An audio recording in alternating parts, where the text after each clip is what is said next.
Morning dear students. Gayatri Vidya Mandir उच्च माध्यमिक विद्यालय सांसोर के यूट्यूब चैनल पर आप सभी का पुनः हार्दिक स्वागत है। आज हम 7वीं क्लास के विज्ञान विषय का 7वां पाठ डिस्कस करने जा रहे हैं। टॉपिक आपका दे रखा है मौसम, जलवायु तथा जलवायु के अनुरूप जंतुओं में अनुकूलता।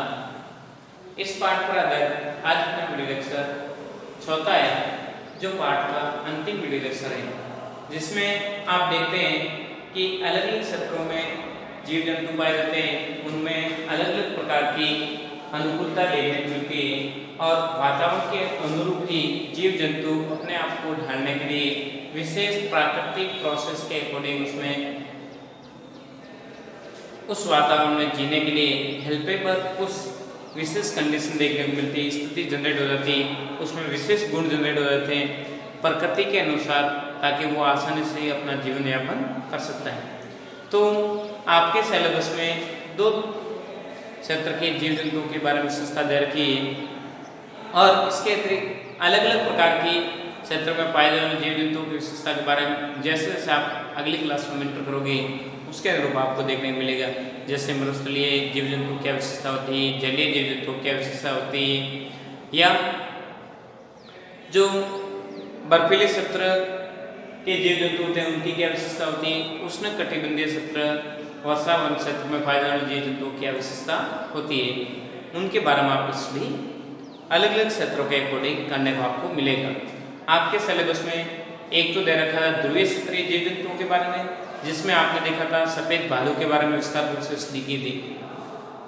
तो सफेद भालू के रूप में आपने देखा तो सफेद भालू पर अलग अलग प्रकार की प्रॉपर्टी देखने को बेसिकली अपन को मिलती थी कि सफेद भालू पर बालों की द्विपरतीय सादर पाई जाती है, जिसके अनुरूप वो आसानी से जीवन यापन कर सकता है।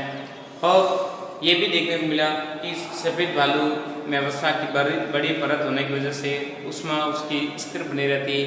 तो कई प्रकार की ऐसी प्रॉपर्टी को आपने विस्तारपूर्वक स्टडी करने पर आपको समझ में आया था।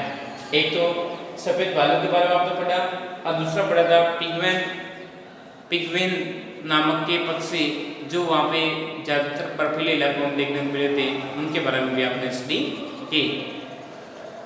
और पिछले चैप्टर में आपने ये भी देखा था कि प्रवास क्या होता है, प्रवासी पक्षी क्या होते हैं। प्रवासी पक्षी के रूप में राजस्थान का आपको पता है घना पक्षी विहार भरतपुर में स्थित जो साइबेरियन सार्स के लिए फेमस बताया गया है कि सर्दी अत्यधिक कड़ाके की सर्दी होने की वजह से साइबेरियन से वहाँ से यात्रा करते हुए डायरेक्ट ये पक्षी इंडिया में आते हैं और अपनी जनन प्रक्रिया के द्वारा बच्चे उत्पन्न करके बच्चों को बड़ा करके वापस यथा स्थान पे पहुँच जाते हैं। तो ये प्रोसेस प्रवास के अंतर्गत आता था।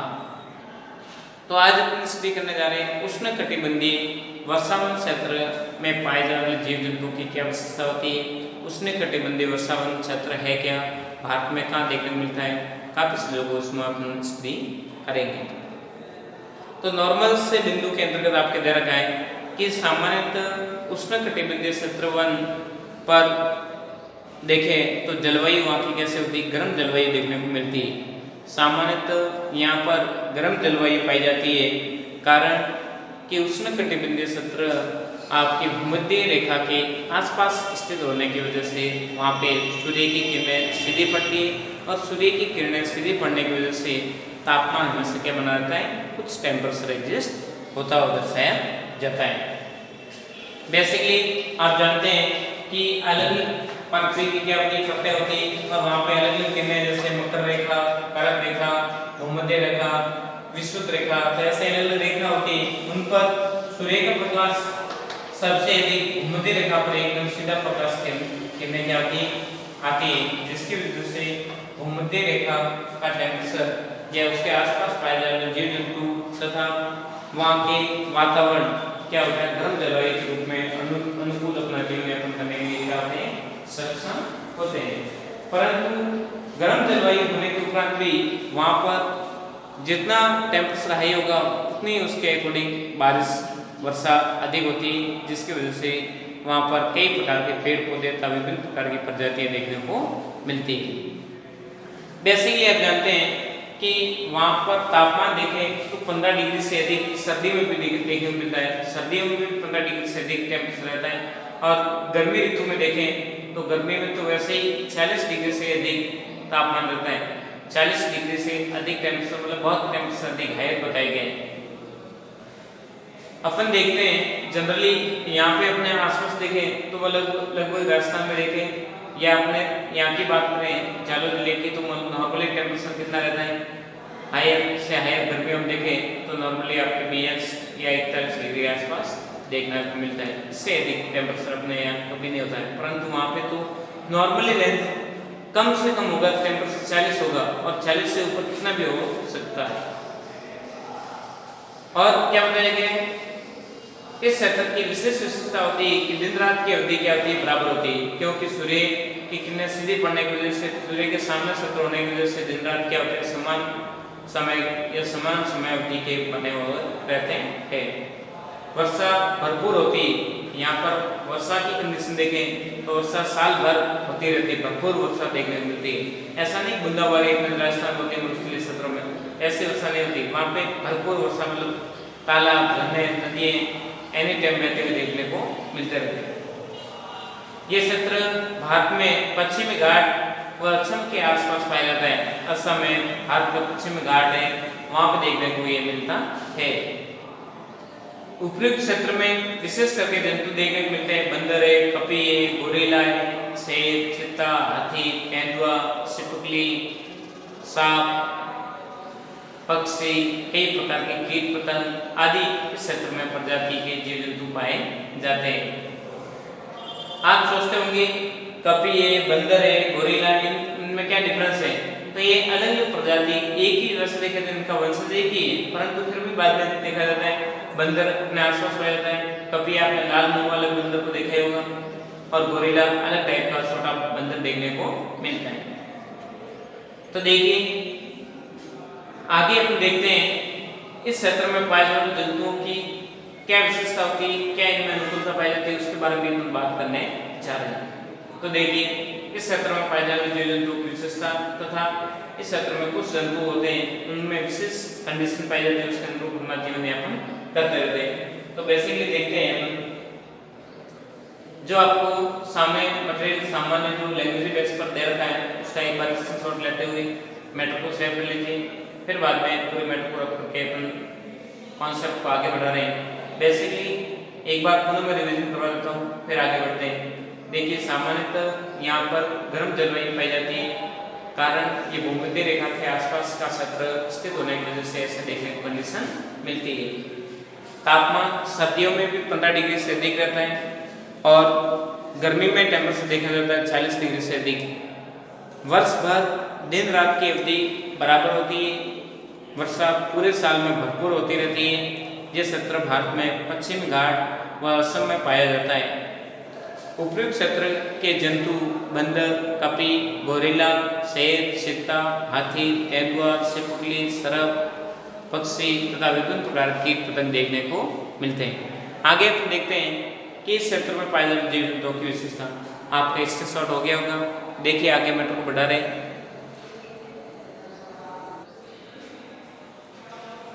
देखिए आगे देखते हैं आप अनुकूलता।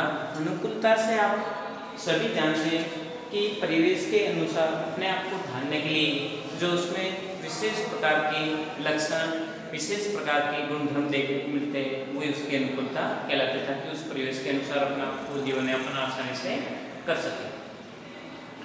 तो देखते हैं उष्णकटिबंधीय क्षेत्र में पाए जाने वाले जंतुओं की क्या विशेषता होती है। इनकी गणना शक्ति उच्च होती है। गणना का मतलब होता है सूंघने की क्षमता इसमें उच्च पाई जाती है। सूंघ के ये पता लगा सकते हैं कहाँ पे भोज्य पदार्थ है, क्या किस प्रकार का मटेरियल है। तो इनमें सूंघने की क्षमता बहुत उच्च होती है, हायर क्षमता होती है तथा तीव्र दृष्टि होती है। एक सेकंड में वो पूरे मटेरियल को देख के एक बार नजर घुमाते हैं, उनको पता लग जाता है क्या चीज होने वाली है। त्वचा की मोटी परत पाई जाती है। इनकी त्वचा होती है, बॉडी की परत मुख्य होती है, बहुत बड़ी होती है, मोटी परत के रूप में एग्जिस्ट करती है। तो अब देखते हैं जैसे वातावरण में जीव जंतु रहते हैं उसके अनुसार अपने आप को जीवन यापन करने के लिए अलग अलग प्रकार के उसके गुणधर्म देखने को मिलते हैं, उसके अनुरूप ही अपने आप को जीवन यापन कर सकते हैं, वहाँ के वातावरण में अपने आप को एडजस्ट कर सकते हैं। तो गणना शक्ति तीव्र दृष्टि, मोटी त्वचा तथा ऐसे वर्ण या रंग की त्वचा होती है जो परभक्षी से सुरक्षा करती है तथा अपने शिकार को प्राप्ति करने में क्या करती है, सहायता प्रदान करती है। जैसे शेर, चीता, अलग अलग प्रकार के जीव जंतु को आप देखते हैं तो उनकी धारीदार शरीर पाया जाता है, उनको पता ही नहीं लगता है। अपन कभी बार जाते हैं तो अपन को पता ही नहीं लगता है शेर है या नहीं, जमीन जैसा दिखता है, परंतु दूसरे शिकार को परभक्षी से तो अपना शिकार बचाव कर लेता है, परंतु उससे पास से जैसे हिरण या कोई भी जंतु ऐसा गुजरता हुआ दिखता है, खटाक से अपने आप को शिकार को क्या करता है, पकड़ लेता है। क्यों पकड़ पाता है, कारण क्या होता है? कारण यही उसके अनुकूल उसके शरीर की विशेषता प्रकृति ने प्रदर्शित कर रखी है। तो बात जानते हैं। तो इस वातावरण में पाए जाने वाले कुछ जीव जंतुओं के आपको उदाहरण के माध्यम से पेश करके बताया गया है कि जैसे लाल नेत्र वाले मेढक, लाल नेत्र वाले मेढक की क्या विशेषता होती है कि उनके पैर चिप्स पे होते हैं। कारण क्या होता है? क्योंकि वो पैर चिप्स पे होंगे तभी वो बड़े बड़े वृक्षों पर या बड़े बड़े टहनियों को ऑब्जर्व करते हुए अपने आप के जीवन यापन करने के लिए, शत्रुओं से बचाव करने के लिए दौड़ती पेड़ों पर चढ़ने में सुविधा हो जाती है ताकि वो पेड़ों पर आसानी से चिपक जाते हैं। और उसी की वजह से उनके पैर क्या होते हैं, मेढकों के पैर चिप्स पे होते हैं। आपने देखे भी होंगे, कभी कभार आप देखना क्या वर्ल्ड वाइड एनिमल चैनल को आप सब्सक्राइब करोगे तब आपको देखने को मिलेगा विभिन्न प्रकार के जीव जंतु किस प्रकार से अपना जीवन यापन करते हैं। बंदर की लंबी पूंछ होना कि वो पेड़ों पर अपना जीवन यापन करता है, पेड़ों पर अपना भोजन पदार्थ खाता रहता है और कूदता रहता है, और वहाँ पे पेड़ों पर अपने शरीर को बैलेंस बनाए रखने में ये लंबी पूंछ बहुत हेल्पेबल होती है। हर प्रकृति ने अपने आप को जीवन यापन करने के लिए उसके अनुरूप अपने आप को बना रखा है। टुक्कन पक्षी की बात की जा रही है। टुक्कन पक्षी उस वातावरण पाया जाता है, उसकी चोंच लंबी और बड़ी होती है। चोंच कैसे होती है? लंबी और बड़ी चोंच के रूप में देखने को मिलता है पक्षी। कारण क्या होता है? वह फलों के रस तथा भोज्य पदार्थों को आसानी से प्राप्त कर सकता है, क्योंकि लंबी चोंच की वजह से कई प्रकार के नारियल, अलग अलग प्रकार के प्लांट के पौधे होते हैं, उनमें रसीय फल जो रस के रूप में पाया जाता है, वो रस बहुत गहरा ही होता है और छोटी सांस होने की वजह से वो आसानी से नहीं पी पाएगा। तो आसानी से अपने भोज्य पदार्थ को प्राप्त करने के लिए लंबी सांस पाई जाती है, तो कि वो आसानी से भोज्य पदार्थ को क्या कर लेता है, ग्रहण करने में सहायता प्रदान करती है। तो हर जीव जंतु वातावरण के अनुसार अपने आप को जीवन यापन करने के लिए जैसे परिवेश होगा उसके अनुरूप अपने आप जीवन यापन करने के लिए उसमें विशेषता पाई जाती है। प्रकृति में भी उसको विशेष कंडीशन दे रखी ताकि आसानी से अपना जीवन यापन कर सके। आगे देखते हैं लॉयन टेल्ड लंगूर। लंगूर एक बंदर की प्रजाति है। यह भी क्या बताई जा रही, एक बंदर की प्रजाति जो अधिकांश समय तक वृक्षों पर अपना जीवन यापन करता रहता है। पूरे दिन रात 24 घंटा वृक्षों पर अपना जीवन यापन करता रहता है। भोजन करना, प्रजनन करना, सोना, बैठना, उठना, जो भी प्रक्रिया होती है वो सारे लॉयन टेल्ड लंगूर, लाल मुंह वाले बंदर बताए जा रहे हैं, अधिकांश अपना समय वृक्षों पर ही गुजारते रहते हैं। क्यों? क्योंकि उसको उस वातावरण के अनुसार बना रखा है। मान लो नीचे आए थे जीव जंतु या विभिन्न प्रकार के पक्षी या विभिन्न प्रकार के शिकारी जंतु उनका शिकार कर लेते हैं ताकि अपना बचाव करने के लिए प्रकृति ने उसको वृक्षों पर जीवन यापन करने के लिए उसमें विशेष अनुकूलता प्रदान कर रखी है। आगे देखते हैं, सभी जानते हैं एलिफेंट्स, हाथी। हाथी को कौन नहीं जानता है? हाथी क्या है? सबसे बड़ा प्राणी, सीधा और भोला प्राणी बताएगा, अपने आप में मस्त रहने वाला प्राणी। हाथी बहुत अच्छा और अनुकूल वातावरण में अपने आप को जीवन यापन करने के लिए उसके अनुरूप उसमें देखने की विशेष कंडीशन पाई जाती है। तो हाथी के बारे में आप छोटी क्लास में लेख लिखते आ रहे हैं, हाथी की क्या क्या विशेषता होती है तो आप जानते भी हैं कि इसमें लंबी सूंड पाई जाती है, बड़ा पेट होता है, कान बड़े होते हैं, धीरे चलने वाला प्राणी होता है। तो ऐसे साथ गणेश के रूप में, गणेश का क्या है, गणेश का आपको वाहन के रूप में या गणेश के रूप में देखने को मिलता है। बेसिकली देखते हैं हाथी में विशेष विशेषता के रूप में देखते हैं तो इसमें लंबी सूंड होना। सूंड लंबी होती है, कारण क्या होता है? क्योंकि सूंघने में ये सूंघ मदद करती है। किसी भी प्रकार का मटेरियल को सूंघना है तो आसानी से हाथ से सूंघ के पता लगा सकता है। दूसरी बात, इस पे दिखावे के दांत, कहते हैं कि हाथी के दिखावे के दांत अलग होते हैं और खाने के दांत अलग होते हैं, तो ऐसे वैसे दिखावे के दांत ये क्या रंधक और कर्तनक अलग अलग प्रकार के दांत होते हैं, तो ये रंधक दांतों की उदाहरण बताई देती है जो विभिन्न प्रकार के बड़े बड़े पेड़ों को छीलकर, साल को छील करके अपना भोज्य पदार्थ को ग्रहण करने में हेल्प होती है। तो वैसे ही आप जानते हैं कि अलग अलग जीव जंतुओं की अलग अलग विशेषता प्रकृति ने प्रदान कर रखी, उसके अनुरूप भी अपना जीवन यापन करने में विशेष भूमिका निभाते हैं। दूसरी बात बताई जा रही है, हाथी के बड़े बड़े कान होते हैं। बड़े बड़े कान होना से क्या समस्या होता है कि हाथी में बड़े कानों की वजह से वह छोटी से छोटी ध्वनि को आसानी से सुन सकते हैं। छोटी से छोटी ध्वनि या मूवमेंट होता है वो आसानी से सुन के उसके अनुरूप अपने आप की क्रिया करने में क्या करते हैं, अल्पबल कर देते हैं। तो ये बेसिकली था आपके पास जिसको आपने स्टडी किया, मौसम, जलवायु तथा जलवायु के अनुरूप जीव जंतुओं में अनुकूलता के बारे में आपने स्टडी की। तो जो भी मटेरियल आपको बताया जा रहा है प्रत्येक वीडियो लेक्चर को व्यवस्थित से देखते रहे, कन्फ्यूजन डाउट और डायरेक्ट इनडायरेक्ट पूछकर उसका समस्या का समाधान करें। इंपॉर्टेंट बात है, गायत्री विद्या मंदिर यूट्यूब चैनल को आपने सब्सक्राइब नहीं किया, सब्सक्राइब करें, लाइक करें, ताकि अपलोड होने वाले नए वीडियो तथा नया नोटिफिकेशन आपको मिलता रहेगा, ताकि आपकी पढ़ाई कंटिन्यू बनी रहे, घर पे रहे, सुरक्षित रहो, अपना काम करते रहे। थैंक यू, धन्यवाद सो मच।